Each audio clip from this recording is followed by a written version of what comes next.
Millionaire sees poor girl feeding his disabled son, and it changes his life. Richard Thompson tried to hold back tears as he listened to yet another specialist say there wasn't much more they could do.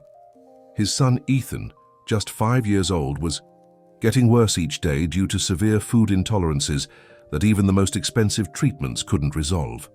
Then, on a rainy autumn afternoon, everything changed. Richard had left the office early, something rare for the CEO of the largest food product chain in the United States. He arrived at the kindergarten ahead of schedule to pick up Ethan and decided to wait in the car, using the time to answer some urgent emails. When he finally stepped out of the vehicle, something caught his attention in the school's side yard. Ethan, seated in his wheelchair under a small awning, was smiling. A genuine smile, something Richard hadn't seen in months. Beside him, a plainly dressed little girl was offering small pieces of fruit on a plastic plate. The most astonishing part was that Ethan was eating eagerly, without showing the usual expressions of pain and discomfort that followed his meals. Richard stood frozen, watching the scene with his heart racing. The girl, with her tan skin and dark hair held back by a pink clip, chatted animatedly as Ethan chewed each bite she offered. His son wore only lightweight pants, no shirt due to the irritation certain fabrics caused on his allergy-sensitive skin. "This one's good for you," the little girl said confidently, carefully arranging the food on the plate. "This one makes your tummy happy." Richard felt a lump in his throat when he saw Ethan willingly open his mouth for another piece of fruit. For weeks, it had been a battle just to get his son to accept any food, even the special and exorbitantly expensive ones. A teacher's aide approached the children with a worried expression. "Emily, you can't give food to Ethan. He has severe dietary restrictions."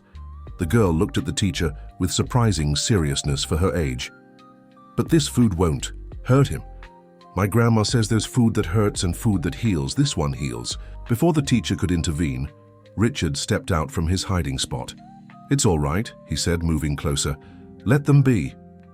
The teacher recognized him immediately and stepped back with an almost imperceptible nod. Richard crouched beside the children. "Hi, son," he greeted, trying to mask his emotion. Then he turned to the girl. "What's your name?" "Emily," she replied without hesitation. "Ethan's my friend." Richard smiled, watching his son's lively expression. "Who made this snack, Emily?" "My grandma. She makes magic food. That doesn't hurt anyone's tummy." That phrase, spoken with such childlike simplicity, struck Richard like lightning.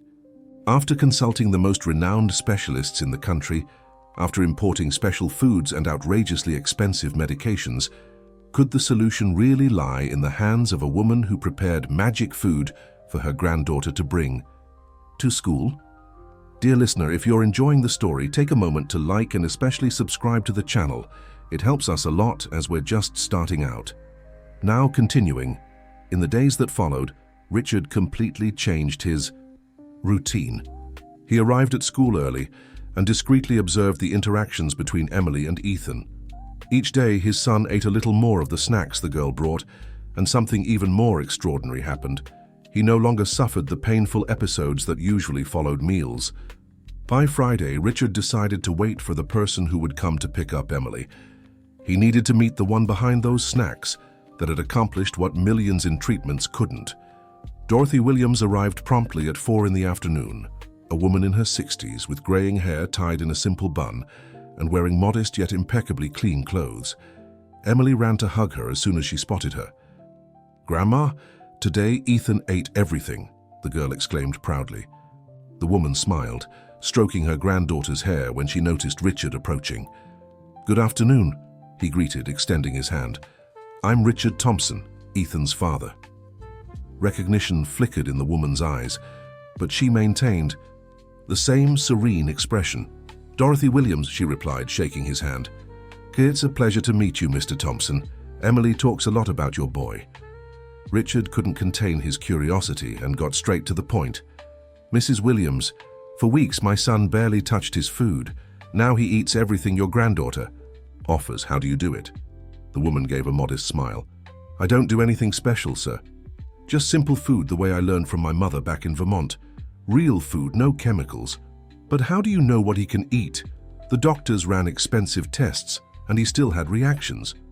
Mrs. Williams looked at Emily, who was playing with Ethan a few steps away.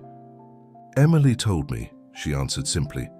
"She came home one day saying she had a little friend with a sad tummy and needed to bring him special food. She asked which foods wouldn't hurt his stomach. I picked out a few, and with her little way she'd say, 'This one, yes, this one, no.' I found it curious, but I packed the lunch as she asked." Richard felt a shiver run down his spine. How could a 5-year-old know what his son could or couldn't tolerate? "Mrs. Williams, I'd like to make you an offer. I need you to come. Work for me as Ethan's personal cook. I'll pay an excellent salary, well above market rate." The woman seemed surprised. "But sir, I already have my work. I clean a few houses in the neighborhood and take care of my treats that I sell at the Saturday market." "I'll pay triple what you earn now," Richard insisted, realizing for the first time how his privileged position distanced him from this family's reality. "And I'd need Emily to come too, at least a few hours a day after school. Ethan needs her." Mrs. Williams hesitated, watching her granddaughter now teaching Ethan how to fold a paper airplane. "I need to think, sir. It's not just about the money. I have my little house, my routine." "I understand," Richard replied, though in truth he didn't. In his world, everything had a price. "Here's my card. Please call me when you decide." That night, Richard watched Ethan sleep peacefully for the first time in months. No moans of pain, no waking up crying. His conversation with his private doctor the next morning was tense. "You're telling me you let your son eat untested food prepared by a stranger?" Dr. Anderson seemed incredulous. "Richard, this is extremely irresponsible. Ethan has serious conditions that could be fatal if not strictly controlled." "Doctor, for the first time in months my son slept through the night without pain. He ate with pleasure and had no reactions. This was after following all your expensive protocols that only made him worse." The doctor adjusted his glasses, visibly uncomfortable. "Ethan's intolerances are complex and a woman with no training, following the intuition of a 5-year-old, achieved what you and your team of specialists couldn't," Richard finished, not hiding his frustration. Dr. Anderson closed his folder. "I'll order a full round of new tests. And I insist you don't allow Ethan to consume food from an unknown source." Richard didn't answer. He had already made his decision. 2 days later, Mrs. Dorothy accepted his proposal with a few conditions. She would only work during the day, returning home at night with Emily. She would keep her stall at the market on Saturdays, and Richard had to arrange a space in the mansion where she could grow her own herbs and spices. The arrival of Mrs. Dorothy and Emily at the Thompson mansion in Beverly Hills was met with mixed reactions. Ethan was overjoyed, especially when he saw Emily. Margaret, the housekeeper who had worked for the family for over 10 years, barely hid her displeasure. And Nancy, Ethan's private nurse, watched everything with professional curiosity. "This is the main kitchen," explained Margaret, leading Mrs. Dorothy through the vast space of stainless steel and marble. "The chef comes 3 times a week to prepare meals that are frozen, according to young Ethan's dietary restrictions." Mrs. Dorothy took in the impersonal surroundings. "I don't need all this," she said simply. "Just a good stove, a clean sink, and space to prepare things the right way." Margaret raised an eyebrow. "Mr. Richard is investing millions in developing a line of food for people with intolerances. We have state-of-the-art equipment, imported ingredients, and the boy is wasting away," Mrs. Dorothy finished bluntly. "Sometimes the best medicine is the simplest, dear." Meanwhile, in the garden, Emily showed Ethan her favorite games, adapted to include him despite his physical limitations.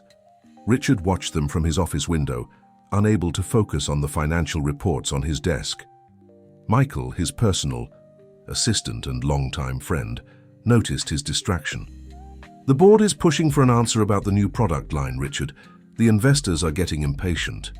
Richard sighed. "Tell them I'm conducting personal research. I'll need a few more weeks." "Weeks?" Michael looked alarmed. "Richard, we have deadlines, contracts. Wholesome Harvest is ready to partner with EuroHealth if we don't move forward." "And what is the goal of Thompson Foods, Michael?" "Richard, asked, not taking his eyes off the children in the garden. To sell more products or to actually help people like my son? Michael fell silent, realizing it wasn't the time to push. The first week with Mrs. Dorothy in the kitchen completely transformed the household routine. Ethan ate small portions, several times a day, always simple foods, clear broths with specific herbs, carefully selected vegetable purees, fruits cut a certain way. Emily was always nearby during meals, chatting excitedly, and sometimes even singing little songs she made up about happy foods. Richard began to notice subtle changes in his son. The red patches on his skin faded, the episodes of abdominal pain became less frequent, and most importantly, Ethan smiled more. On Sunday night, after Emily and Mrs. Dorothy had left, Richard sat by his son's bed for their usual bedtime story. "Daddy, why can't Emily and Grandma Dorothy live here with us?" Ethan suddenly asked. Richard was surprised by the question. "They have their own home, son. Every family has their own house." "But I want them to be part of our family," the boy insisted. Emily said family is whoever makes us happy. Those simple words struck Richard deeply. Since his messy divorce with Jennifer 2 years earlier, he had closed himself off completely, dedicating himself only to work and his son's medical care. The idea of a happy family seemed like a distant, almost unattainable concept. "Let's sleep now, champ. Emily will be back tomorrow." The next morning, Richard was startled by a phone call that would change everything. "Richard, I'm coming back to the United States. I need to see Ethan." Jennifer's voice hit him like a punch to the gut. His ex-wife had been in France for nearly a year, supposedly finding herself after the divorce, while he faced Miguel's worsening condition alone. "He's doing better now, Jennifer. We finally found a... I heard you hired some quack who's feeding him strange foods, ignoring all medical advice," she interrupted, her voice dripping with accusation. "Dr. Anderson called me, very concerned." Richard felt his anger rise. Of course the doctor would rush to tell Jennifer everything.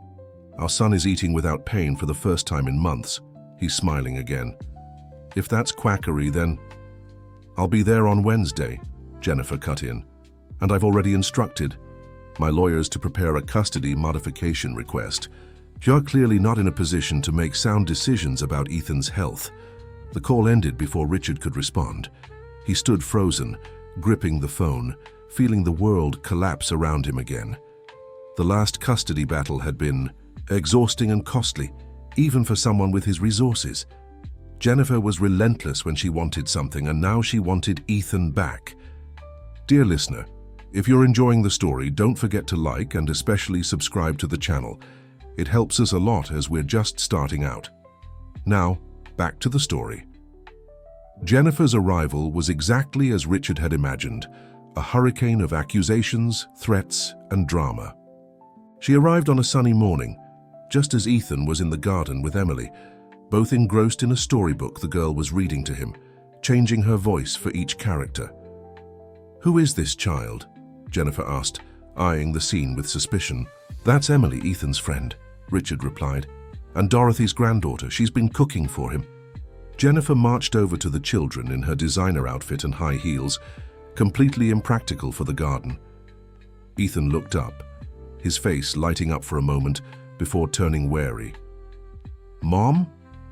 "Hi, sweetheart," Jennifer exclaimed, crouching, with difficulty thanks to the heels, to hug him. "I missed you so much."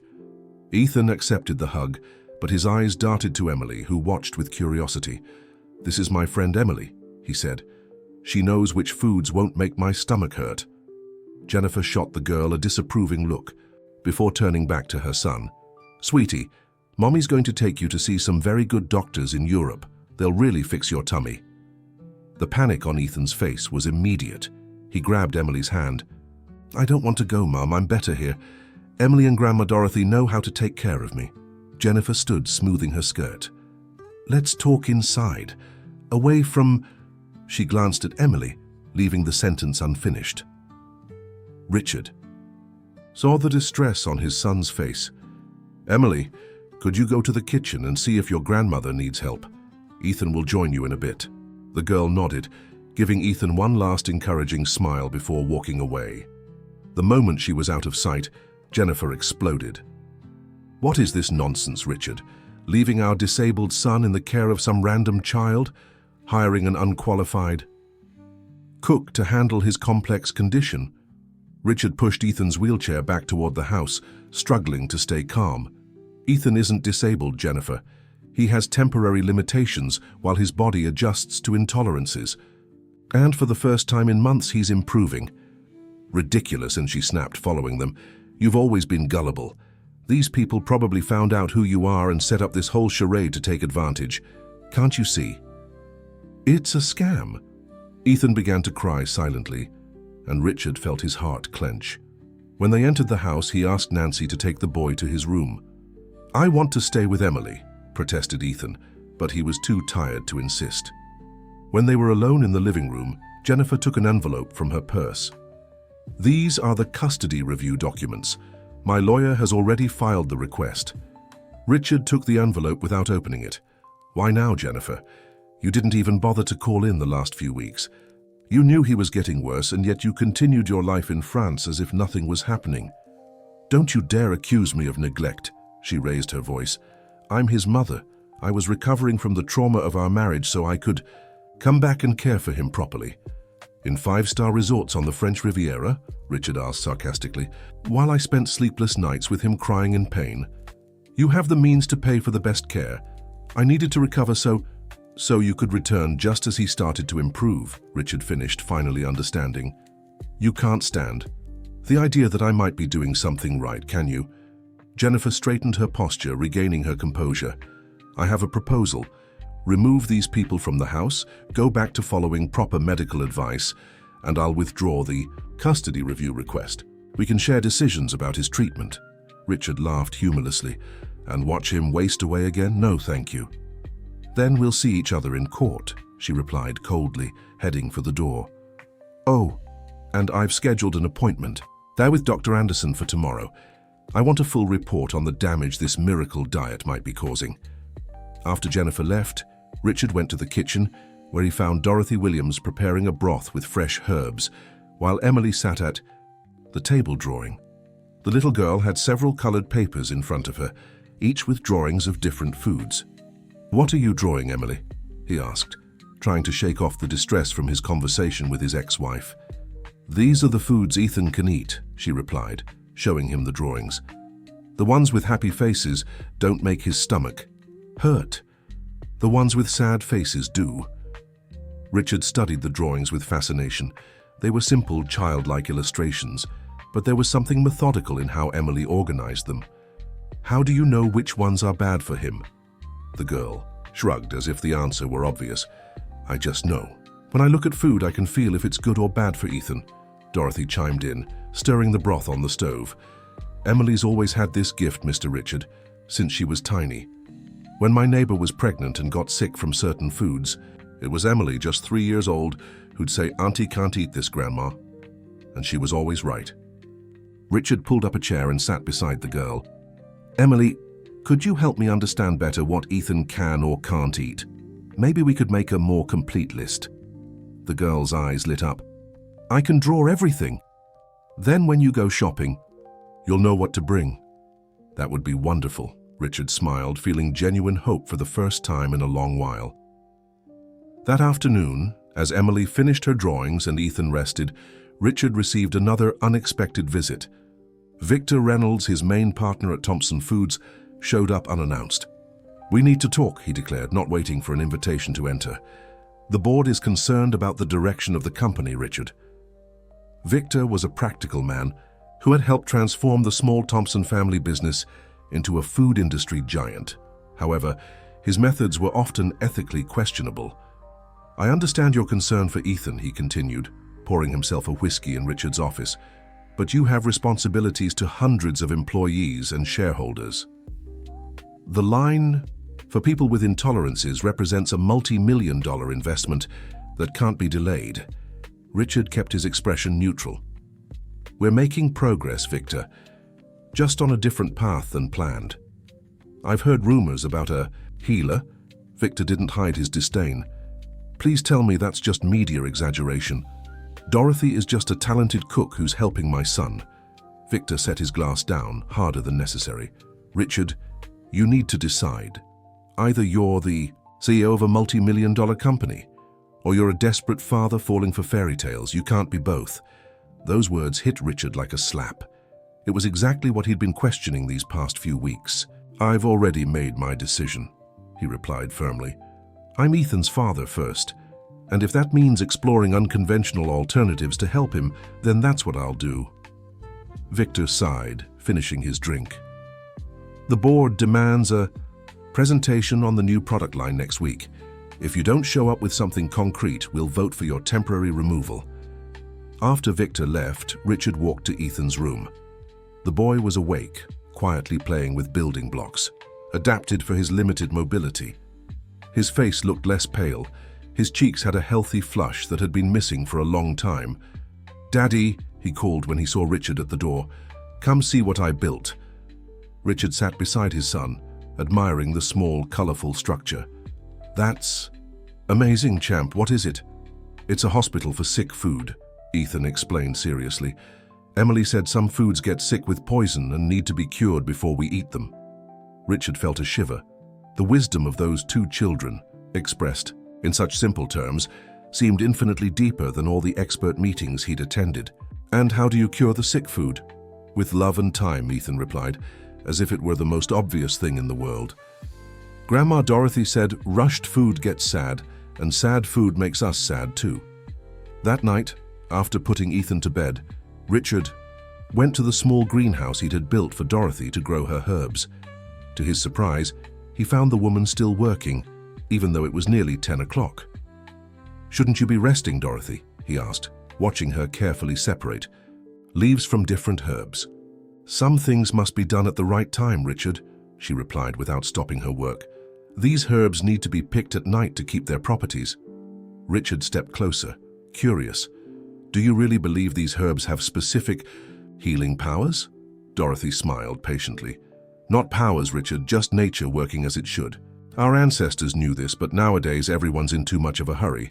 They want quick results, strong medicine, ready-made food. Then the body gets confused. It doesn't recognize real nourishment."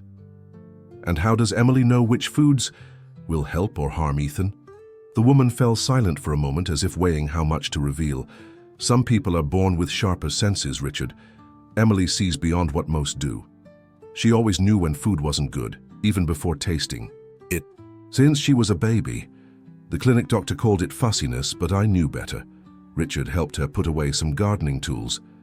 "A doctor is coming tomorrow to examine Ethan. His mother is concerned about the unconventional methods." Dorothy simply nodded. "That's natural. Mothers worry. But tell her nothing I give the boy would harm a child. They're just clean foods, grown with respect, prepared with care, and combined the right way." The next morning, the appointment with Dr. Anderson was tense. The doctor insisted on examining Ethan alone without Richard present, which already started off on the wrong foot. When he finally called the father in to talk, his expression was a mix of surprise and suspicion. "His vitals have improved," he admitted reluctantly. "The skin inflammation has reduced significantly, and his abdomen is less distended." "So Dorothy's food is working," Richard concluded, unable to hide his satisfaction. Dr. Anderson adjusted his glasses, clearly uncomfortable. "We can't scientifically confirm that. It could be a temporary remission of symptoms, coincidence, or maybe you were wrong," Richard finished. "Maybe ultra-processed foods, even the special ones for intolerances, are part of the problem, not the solution." The doctor closed his briefcase irritably.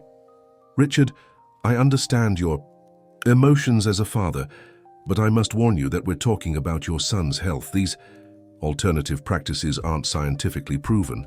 They could be masking symptoms while the underlying issue worsens." "And what would your recommendation be, doctor? Go back to the medications that left him nearly unconscious? To the processed diets that made him scream in pain?" "I suggest a middle ground," the doctor replied, forcing a conciliatory tone. "Let's run new comprehensive tests and adjust the treatment." "The tests are welcome," Richard agreed. "I want to document his improvement. As for the treatment, we'll stick with Dorothy for now. Dr. Anderson stood up, visibly displeased. Jennifer won't like this at all. Jennifer hasn't seen our son suffer every day for the past few months, Richard replied curtly. I have. After the doctor left, Richard found Emily and Ethan in the garden. The girl had brought a new book and was reading excitedly, while Ethan listened with full attention. Watching that scene, Richard had an idea that would change everything. Later that day, he made an important call. Michelle, it's Richard Thompson. I need a special favor.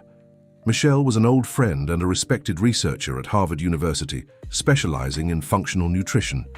Years earlier, she had tried suggesting more natural approaches for Ethan's treatment, but Richard at the time was so immersed in expensive conventional solutions that he hadn't paid her much attention.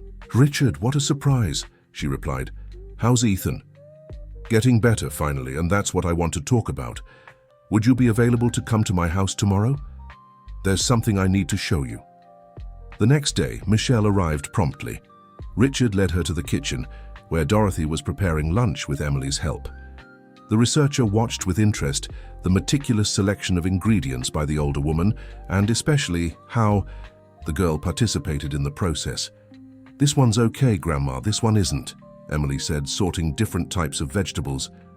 After introductions, Richard explained the situation, how Ethan had improved significantly since starting to eat Dorothy's meals, guided by Emily's seemingly inexplicable intuition. Michelle observed the process for hours, asking discreet questions and taking notes. After a shared meal where she witnessed Ethan eating without discomfort, she asked to speak privately with Richard. This is extraordinary, she said when they were alone in the office. The combination of foods Dorothy prepares follows principles of digestive compatibility that researchers like me have studied for years, but the food industry completely ignores. So, there's a scientific explanation for Ethan's improvement? Yes and no, Michelle replied thoughtfully. Other basic principles have scientific grounding, whole foods, specific combinations that aid digestion, no preservatives or additives, but there's something more going on here. Emily's intuition, Richard completed. Exactly. Her ability to identify foods compatible with Ethan's digestive system is extraordinary. Scientific literature mentions rare cases of people with extreme sensitivity to food components, capable of detecting incompatibilities even the most advanced tests can't identify. It seems Emily has this gift. Richard felt a mix of hope and apprehension. Michelle, I'm facing a legal battle. Jennifer wants custody of Ethan and claims I'm being irresponsible by following this alternative approach. I'll need scientific backing. Michelle thought for a moment. I can start a case study, document Ethan's progress, analyze the food combinations used, run comparative tests. It won't be a full clinical trial, but it could provide enough evidence to show merit in this approach. That would be invaluable, Richard thanked her. But there's more, Michelle continued. This research could be the foundation for something bigger.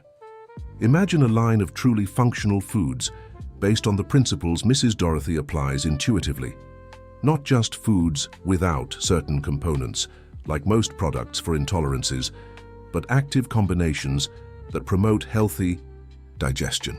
Richard's eyes lit up. This could be the answer to both his professional and personal dilemma. In the following weeks, Michelle conducted a thorough study. Ethan underwent a series of tests showing significant improvement in his inflammatory markers. His gut flora, once severely compromised, began showing signs of recovery. Mrs. Dorothy and Emily participated actively, explaining their process and allowing food samples to be analyzed in the lab. The older woman shared traditional knowledge passed down through generations in her family, while Emily repeatedly demonstrated her ability to identify compatible foods, not just for Ethan, but for other children with intolerances whom Michelle brought in for controlled testing. Richard was so engrossed in the project that he nearly forgot about the board meeting until Michael showed up at his house the night before. Richard, you haven't responded to any emails these past few days. The board meets tomorrow and Victor is rallying for your removal. I'll be there, Richard replied with a calmness that surprised his assistant. And bring Michelle too. I have a different presentation than they expect. Dear listener, if you're enjoying the story, don't forget to like and especially subscribe to the channel. It helps us newcomers a lot. Now continuing, the Thompson Foods meeting room was packed. The 12 board members, with Victor at the helm, waited with expressions ranging from impatience to curiosity. When Richard entered, accompanied by Michelle and carrying a simple box, murmurs broke out. "Ladies and gentlemen," he began, placing the box on the table, "I'm here to present the revolution you've all been waiting for, just not in the way you imagined." For a full hour, Richard and Michelle explained the study, showing charts of improvement, not just for Ethan, but for other children who'd participated in the tests. They detailed the principles behind Mrs. Dorothy's food combinations and Emily's extraordinary ability. "We're looking at a unique opportunity," Richard concluded, "not just to create a product line for people with intolerances, but to revolutionize our entire approach to food." Victor was the first to speak, as expected. "This is absurd. We're talking about a processed food company, not a community garden. The logistics to produce food like this on a large scale would be impractical." "Actually," Michelle interjected, "we've already developed protocols that would allow us to adapt some of this knowledge for larger scale production while maintaining the core principles." "And how much would this adaptation cost?" questioned another board member. "More than initially planned," admitted Richard, "but the long-term benefits would far outweigh the investment." The discussion stretched on for hours. Some board members were genuinely intrigued by the proposal, while others, led by Victor, vehemently rejected it. Finally, it came time to vote. Richard, as the majority shareholder, held significant weight, but he needed the support of at least 4 more board members to approve his new direction. "Before the vote," he said, "I'd like everyone to try this." From the box he had brought, Richard took out small containers holding different preparations made by Dorothy. They were simple yet elegantly presented. One by one, the board members tasted them. The impact was visible on their faces. "This is extraordinary," remarked a board member who had remained silent until then. "It has a flavor that reminds me of my grandmother's cooking, but with something more. I can't quite explain it." Others agreed, even the most skeptical. "The secret isn't just in the ingredients, but in how they're combined and prepared," Richard explained. "That's what we want to bring to our new products." The vote was close, 7-5 in favor of the new direction. Victor, furious, was the first to leave the room after the result. "You'll regret this, Richard. You're throwing away a lifetime's work for a fantasy." Richard remained unfazed. He knew he was only beginning his most important battle, but for the first time in a long while, he felt he was on the right path. When he returned home that night, Richard found Jennifer waiting for him. His lawyer had secured a preliminary hearing for the following week. "You've completely lost your mind," she accused. "I just found out you're risking the entire company over some superstition." "It's not superstition, Jennifer. It's science we don't yet fully understand. And more importantly, it's working. Ethan is getting better every day." "For now," she shot back. "And when he relapses, when this mysterious magic stops working, what will you do then?" Richard walked to the window, where he could see Ethan in the garden with Emily. The children were planting something, probably more herbs for Dorothy. "See for yourself," he said, gesturing to the scene. "Our son is laughing, playing, living. When was the last time you saw him like this?" Jennifer reluctantly approached the window. For a brief moment, her expression softened. "He does look better," she admitted, "but that doesn't change the fact that you're being irresponsible. There are established medical protocols." "Which didn't work," Richard finished. "Jennifer, why don't you stay here for a few days? See for yourself before we continue with this exhausting legal battle." She hesitated, clearly not expecting the invitation. "My lawyer said to keep my distance until the hearing."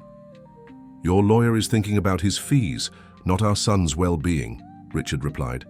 "Think like a mother, not my opponent." Those words seemed to strike Jennifer. After a long silence, she agreed.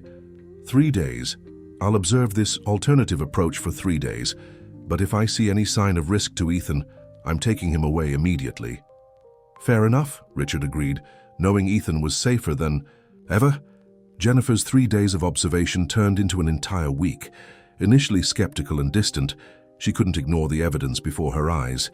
Ethan was eating without pain, sleeping better, had more energy, and most notably, his need for a wheelchair had significantly decreased.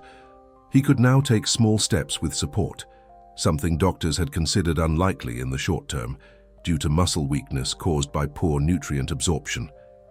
The relationship between Jennifer and Mrs. Dorothy had started off tense, but the older woman's sincerity and simplicity eventually broke down the barriers.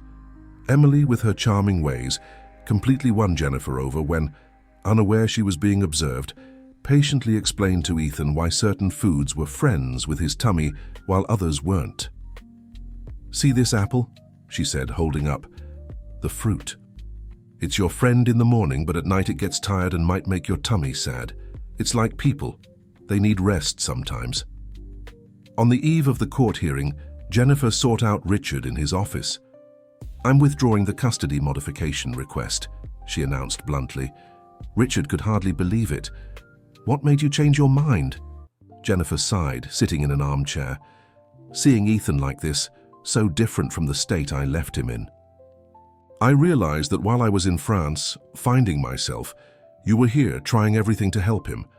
And when conventional methods failed, you had the courage to try something different." It was the first time in years Jennifer had spoken to him without hostility or accusations. "Thank you," Richard replied, genuinely moved. "Ethan needs both of us, Jennifer. He always has." "I know." She lowered her gaze. Running away was easier than facing his suffering. Watching your child be sick and not being able to do anything is devastating. "But now we have hope," Richard said. "And it's not just for Ethan. We're developing a product line based on Mrs. Dorothy's knowledge that could help thousands of other children." Jennifer looked up, a new energy in her eyes. "I can help with that. My marketing experience could be useful in communicating this approach properly without making it seem too alternative." Richard smiled, seeing an opportunity not just for Ethan, but perhaps to rebuild some kind of cordial relationship with Jennifer for their son's sake. "That would be excellent. Actually, we're facing resistance from part of the board. Having your outside perspective could be valuable." The next day, instead of meeting in court as adversaries, Richard and Jennifer appeared together at the company for a development team meeting. Michelle presented the preliminary study results, now with even stronger data. The food combinations Mrs. Dorothy intuitively creates follow biochemical principles of digestive compatibility that we're only just beginning to understand scientifically, she explained. "It's not just the absence of certain components, but the specific synergy of others." Jennifer, with her sharp eye for marketing opportunities, immediately saw the potential. "We need a strong name for this approach, something that communicates both the scientific foundation and the intuitive aspect, something like intuitive synergistic nutrition." Jennifer's proposal energized the project. Her international branding experience brought valuable perspective, turning what could have been seen as an alternative approach into an innovative, scientifically intriguing concept. Meanwhile, at the mansion, an unexpected situation arose. Margaret, the housekeeper, was caught by Emily tampering with the ingredients Mrs. Dorothy had set aside for Ethan's lunch. "Grandma, the lady with the yellow hair is putting in the poom white powder that makes Ethan's tummy sad," Emily reported to her grandmother, who immediately confronted Margaret. Richard was called to resolve the situation and found Margaret on the defensive. "I'm just trying to make sure the boy gets the supplements prescribed by the doctors," she argued. "This superstition about magical foods might be masking the symptoms temporarily, but he needs scientific nutrition." "Margaret, you've worked for me for many years and have always been loyal," replied Richard, holding back his indignation. "But this time you've crossed the line. Interfering with Ethan's treatment against my explicit orders is unacceptable." The housekeeper, realizing the gravity of the situation, changed tactics. "Mr. Thompson, I'm just concerned. Ever since these people arrived, the entire household routine has been disrupted. You barely show up at the office, the company is in crisis, and all these experiments with the boy—" Richard cut her off. "Ethan is doing better than he has in the last 2 years. The company is finding a new path, one more aligned with values that truly matter. And as for the household routine, maybe it needed some changes. That afternoon, Margaret left the mansion with 3 months' salary as severance, but visibly resentful. Before leaving, she sought out Dorothy. "You may have fooled everyone with your herbs and superstitions, but I know what's really going on. This is all an elaborate scheme to take advantage of a desperate, wealthy father." Dorothy, who was picking fresh mint in the garden, simply smiled serenely. "God be with you, my dear. And I hope one day you'll discover that not everything in life can be bought or controlled." Margaret's departure, though tense, created space for deeper changes in the household routine. Richard decided to convert part of the vast garden into a larger medicinal herb garden, where Dorothy could grow a wider variety of herbs and vegetables. Ethan and Emily actively participated in the planning, sketching together how they wanted the space to look. It was during this process that Richard received an unexpected call. "Mr. Thompson, this is Dr. Catherine Foster from St. Mary's Hospital. We have an unusual situation, and your name came up as a possible source of help." The doctor explained that there was a 7-year-old girl hospitalized with symptoms very similar to Ethan's, but in more critical condition. The parents had heard about Richard's son's case and were begging for any guidance. "I'm not a doctor, Dr. Foster. I don't know how I could help. I understand your hesitation, Mr. Thompson, but we're facing a desperate situation. We've tried all conventional protocols, and the girl keeps getting worse. The parents are preparing for the worst." Those words struck Richard deeply. How many times had he himself prepared for the worst during Ethan's most critical moments? "I can bring Dorothy and Emily for a visit, but I can't promise anything." "That's all we ask," replied the doctor, with clear relief in her voice. The next morning, Richard took Dorothy and Emily to the hospital. The scene in little Olivia's room was heartbreaking. The visibly weakened girl was hooked up to multiple machines. Her parents, Andrew and Martha, bore the exhaustion of weeks, of sleepless nights and dashed hopes. "Thank you for coming," said Andrew, gripping Richard's hand tightly. "We've tried everything, absolutely everything. When we heard about your son's case..." Emily, who had been partially hiding behind her grandmother, stepped forward, studying Olivia intently.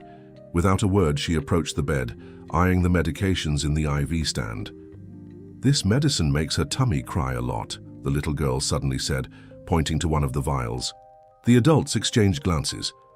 Dr. Foster, who was accompanying the visit, frowned. "It's a very strong corticosteroid, necessary to reduce severe intestinal inflammation," she explained.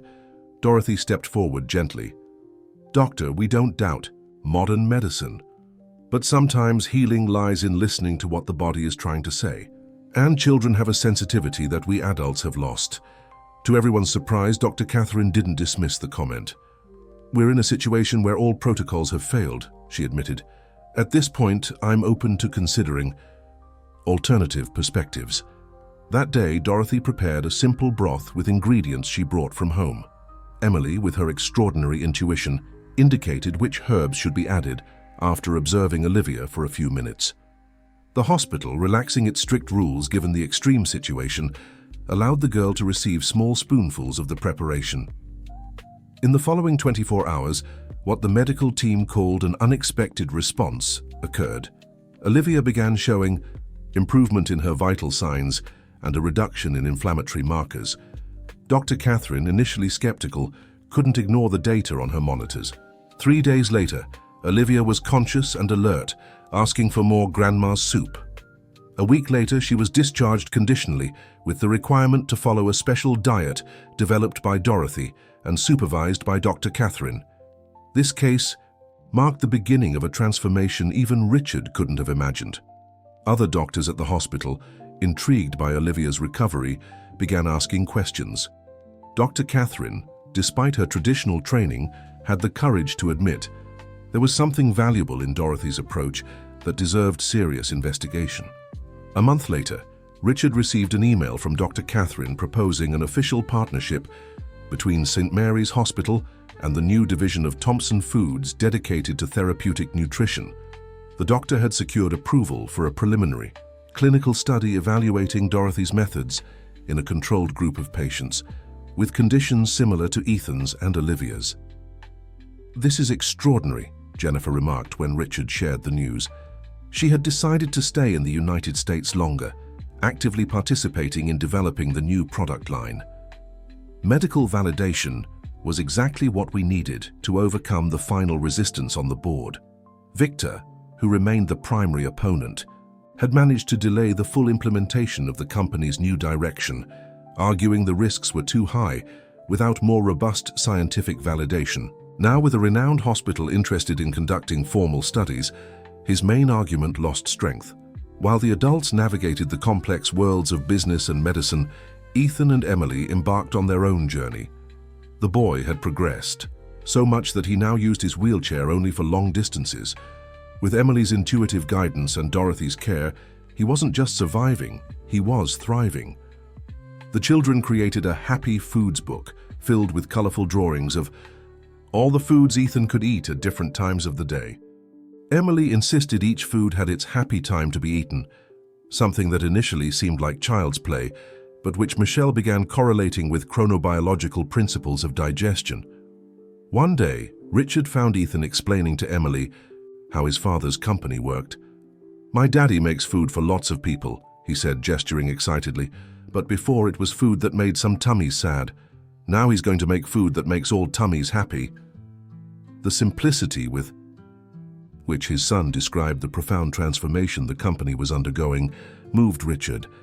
That was exactly it.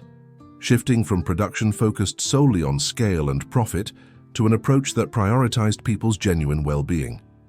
The following week, the long-awaited board meeting took place, which would definitively decide the future of the company's new division. Richard brought not only the preliminary results of the study from St. Mary's Hospital, but also something special: Ethan. When his son entered the meeting room, walking on his own with just a little support, the impact was immediate. Most of the board members knew him and were aware of the severity of his previous condition. "Ladies and gentlemen," Richard began, "no chart or financial projection could better demonstrate the value of what we're proposing than the presence of my son here today. 3 months ago, Ethan could barely sit in his wheelchair without intense pain. Today, he walked in here to show you what a truly therapeutic approach to food can do." Victor, visibly uncomfortable, tried to steer the focus back to numbers. "Sentiment aside, we need to evaluate commercial viability. Production costs following these artisanal methods would make the products unaffordable for most consumers." It was then that Jennifer stepped in, presenting a marketing and scaling plan she had developed over the past few weeks. "This isn't about replicating Dorothy's exact artisanal process," she explained, "but about incorporating its core principles into modernized production. Yes, costs will initially be higher than our conventional products, but the value proposition is entirely different." Michelle added scientific data, correlating Dorothy's methods with cutting-edge research on gut microbiome and food compatibility. "What we're proposing isn't a return to the past, but a bridge between traditional wisdom and modern science," she concluded. "And the market for this is far larger than we initially imagined." The vote was unanimous, except for Victor. The board not only approved the new division, but also increased its initial budget. Intuitive Synergistic Nutrition would officially launch in 6 months, starting with a specific line for children with severe food intolerances. As Richard left the victorious meeting, he was surprised by an unexpected visitor: his father, Arthur Thompson, the company's original founder, who had completely stepped away from the business after a serious falling out with his son years ago. "Dad?" Richard could hardly believe it. "What are you doing here?" The 75-year-old man, still imposing despite his age, looked at the grandson he had never met in person. "I came to meet my grandson," he replied simply, "and to see for myself if the rumors about the company's transformation are true."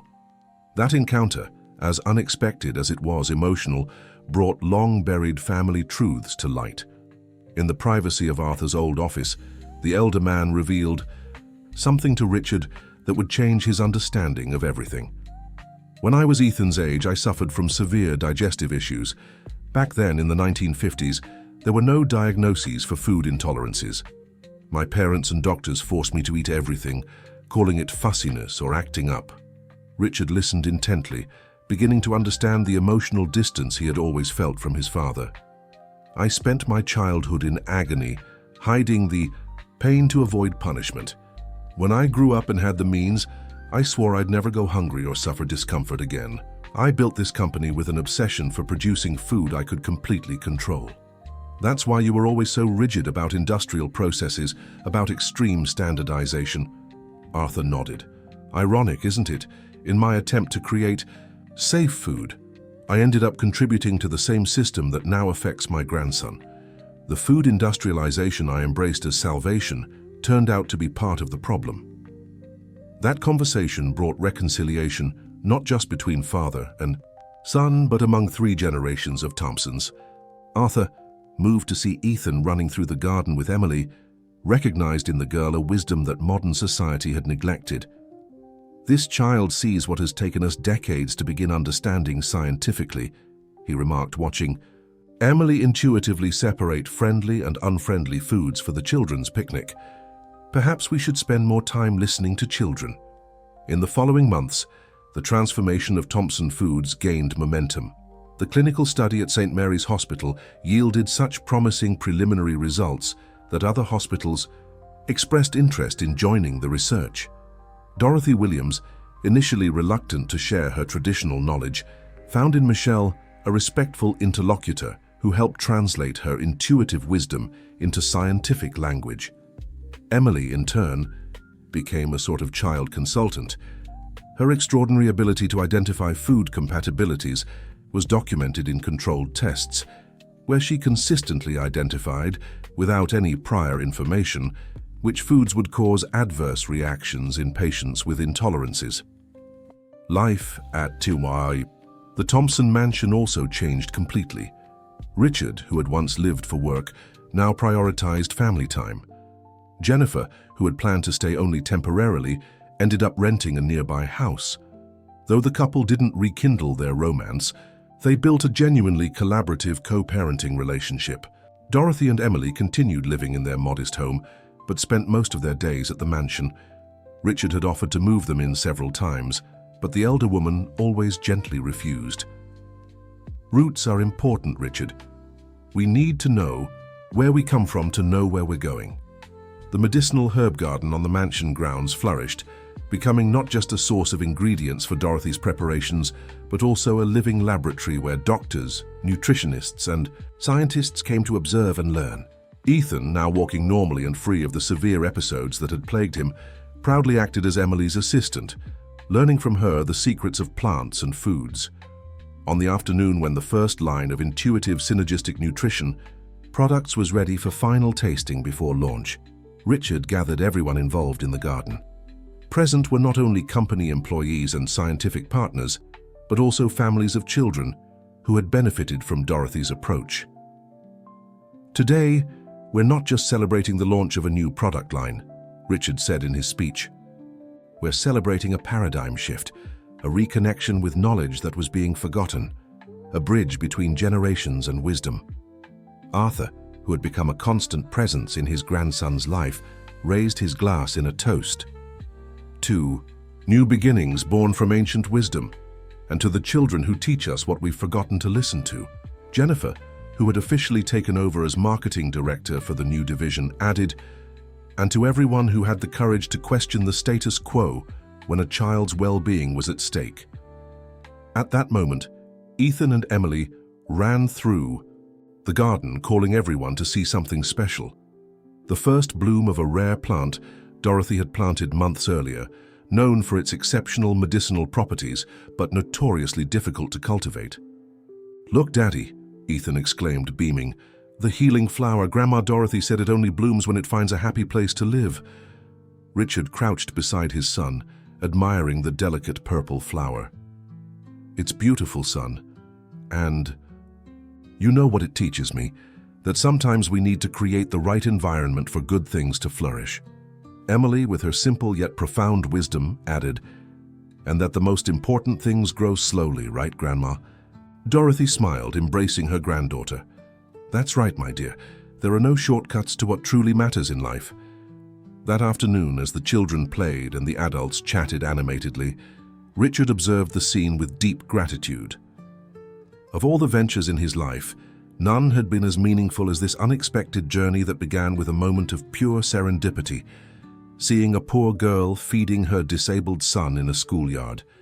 The simplicity of that gesture had sparked a transformation that went far beyond Ethan's health or the company's new direction.